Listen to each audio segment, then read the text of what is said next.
what is the Bible? The Bible has so many different pieces in it. There are letters, there are histories, there's poetry, and yet somehow the Bible all fits together one piece at a time.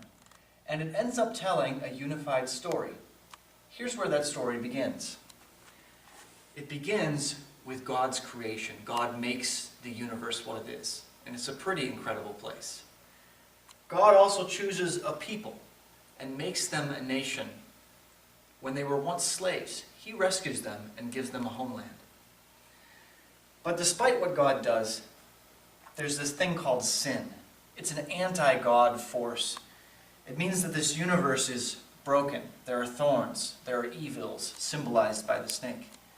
And even with God's people, they had kings and they had a nation, but it fell apart because of them not following God. That meant that God had to send someone to redeem, to save. And He sent Jesus Christ to be born. That's what we celebrate at Christmas, of course. But Jesus also lived and taught and did many miracles, like feeding thousands of people at the same time. And then Jesus was crucified, but He was raised from the dead. And that's the center point of all of this story, the death and resurrection of Jesus Christ. But there's more. After He was raised from the dead, He taught His disciples how to tell others about Him. And He empowered them, Jesus empowered His disciples by the Holy Spirit to speak about God's kingdom, about what God really wanted from people, and about what the world would become.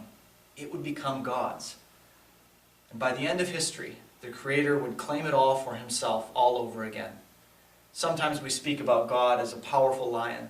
Sometimes we speak about Him as a gentle sacrificial lamb. He is both. And all of this together is His story.